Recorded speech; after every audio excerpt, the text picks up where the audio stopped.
परमात्मा हमारे प्रारब्ध के कर्मों को भी नाश कर देता है।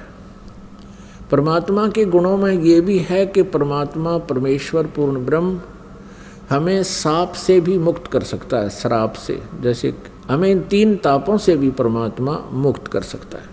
तो ये सभी लक्षण परमात्मा में होते हैं। प्रथम लक्षण जो हमने लिया है कि भगवान श्री कृष्ण ने मोरध्वज के पुत्र ताम्रध्वज को आरे से, एक आरी से 2 फाड़ करवा के उसके माता पिता से, क्योंकि पहले साधु संतों के विचारों आदेश का बहुत पालन करते थे, श्रद्धालु व्यक्ति होते थे और वो समझते थे कि ना जाने किस वेश में भगवान ही आ गया हो, इसलिए संत के आज्ञा का वो पालन करते थे। उस समय संत लोग जो है बड़े सिद्धि युक्त होते थे।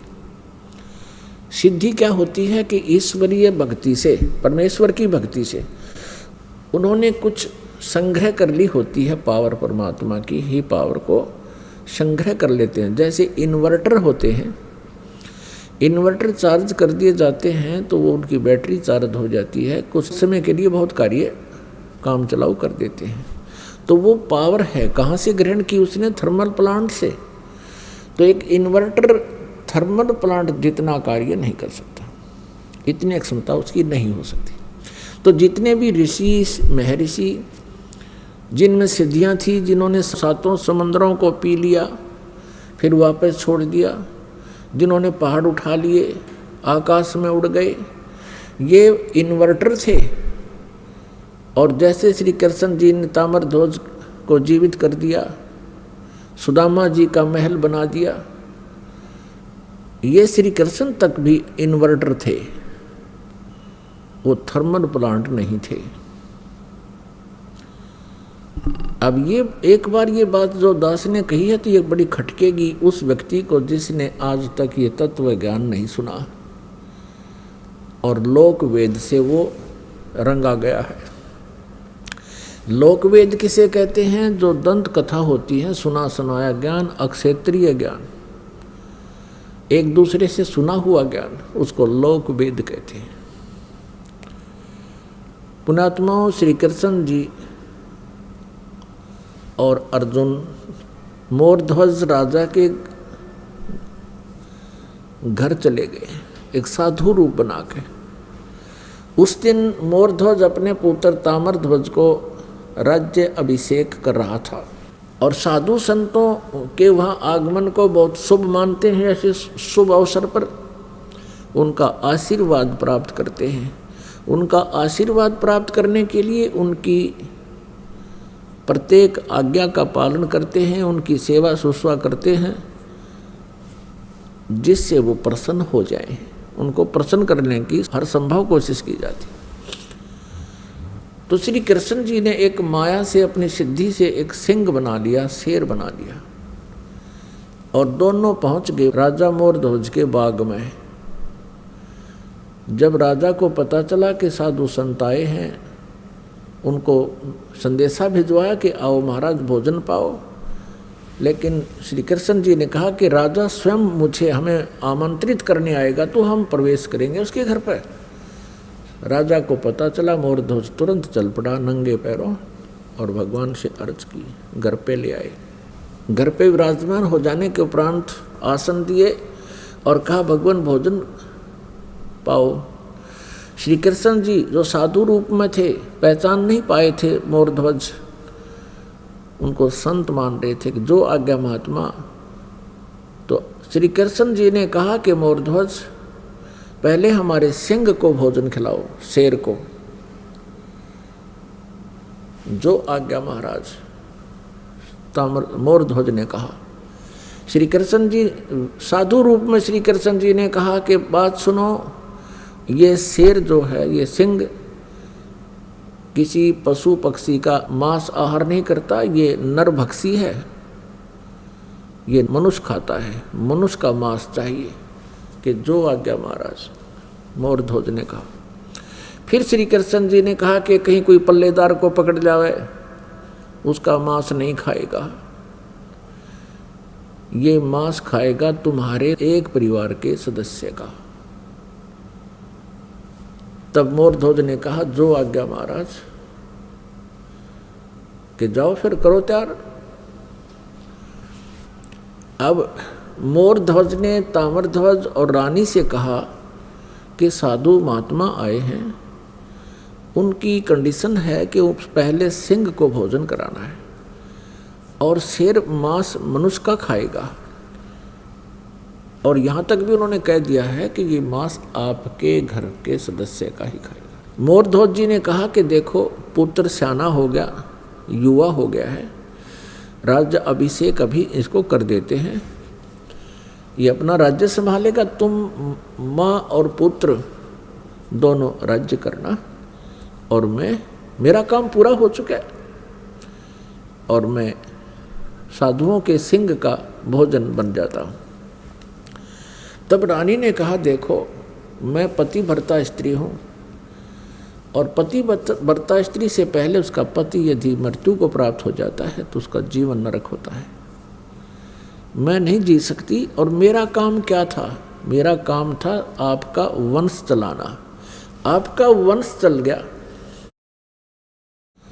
अब मेरा क्या काम रह गया? लड़के का ब्याह कर लेना, दोनों पिता पुत्र अपना कार्य कर, राज्य संभालो, बच्चा अयाना है, ये राजकाज को ढंग से नहीं समझ पाएगा, आप इनकी हेल्प करते रहना, और मुझे आहार बनने दो सिंह का। तब लड़का कहता है, ताम्रध्वज के माता पिता, मैं माता पिता के ऋण से मुक्त नहीं हो पाया हूँ, अभी तक तो मेरी आपने सेवा ही सेवा की है, मैं तो आपकी कुछ सेवा कर नहीं सका, इसलिए मैं सिंह का आहार बनूंगा, आप मुझे पितृ ऋण से मुक्त होने दीजिए। अब वहाँ भगवान श्री कृष्ण से जो साधु रूप में बैठे थे, उनसे आकर कहा, उन्होंने सारी कहानी फिर दोबारा दोहराई और कहा, भगवान आप ही फैसला कर दो। तब श्री कृष्ण साधु वेश में विराजमान श्री कृष्ण जी ने कहा कि राजा और रानी यानी अपने पुत्र ताम्रध्वज को आरे से 2 फाड़ करें, और तुम्हारे पुत्र का मांस ये शेर खाओगा, सिंह खाओगा। जो आज्ञा, आरा उठा लिया, एक तरफ माँ खड़ी होगी, एक तरफ पिता, और लड़का लिया बिठा, और एक बात और कही कि यदि किसी के भी तुम्हारे आंसू आ गए, तीनों में से सिंह भोजन नहीं करेगा। अगदी जो आज्ञा आपकी। तो जब वो चीरने लगे, कहा कि इसको 2 फाड़ कर दो, बायां लेफ्ट जो है पार्ट ऑफ बॉडी, बायां हिस्सा शरीर का शेर नहीं खाएगा, ये अपवित्र है, केवल दायां हिस्सा ही खाएगा, बाएं को फेंक देना, दाएं को उठाकर पकाना है। ये बात सुनकर के उस समय आरा चल रहा था, ताम्रध्वज की आंखों में आंसू आ गए।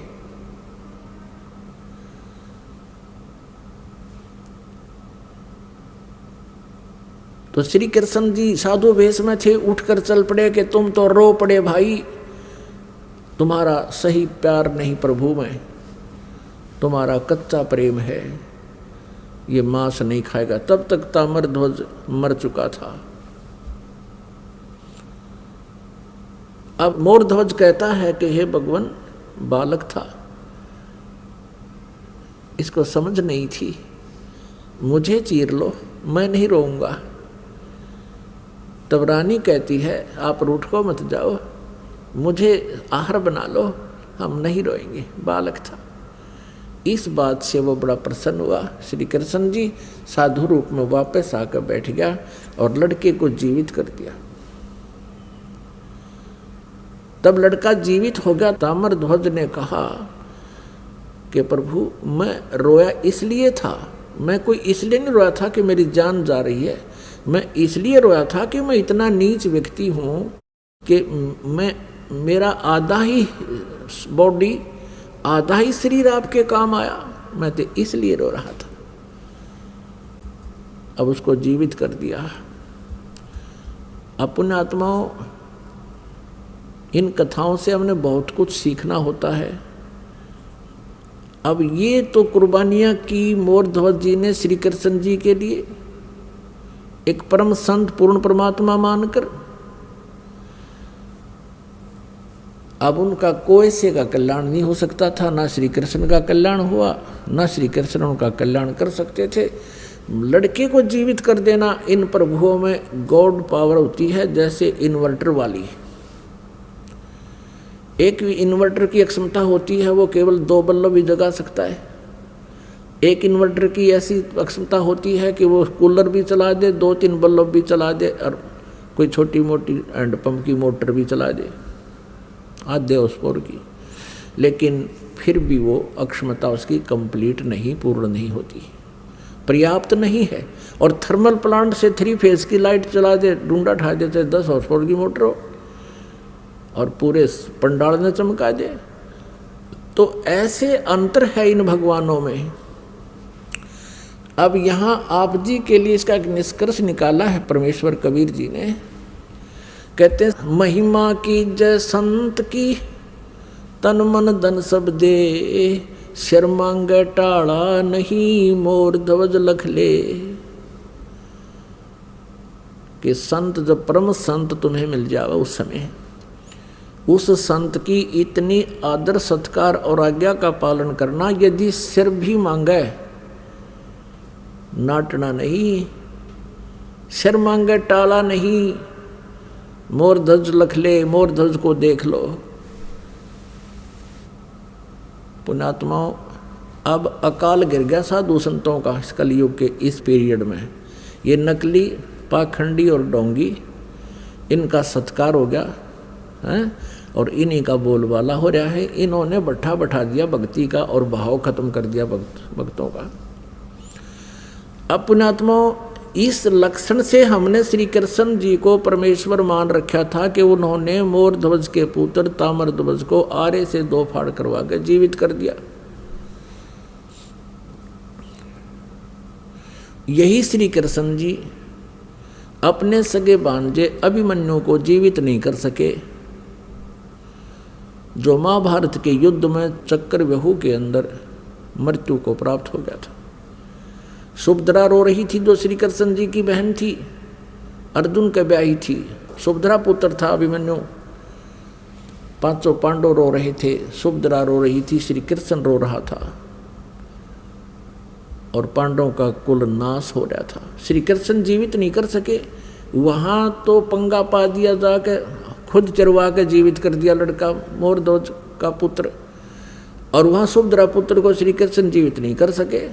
तो परमेश्वर कबीर जी ने ये बताई है भिन्नता कि श्री कृष्ण जी उर्फ विष्णु जी, श्री कृष्ण जी विष्णु जी समझो, विष्णु जी के अवतार, उन्हीं की आत्मा यहाँ देवकी के गर्भ से उत्पन्न हुई थी। और ये केवल 4 भुजा के और 16 कला के भगवान हैं। इनके जो पिताजी हैं वो ब्रह्म है, शरपुरुष भी इसे कहते हैं।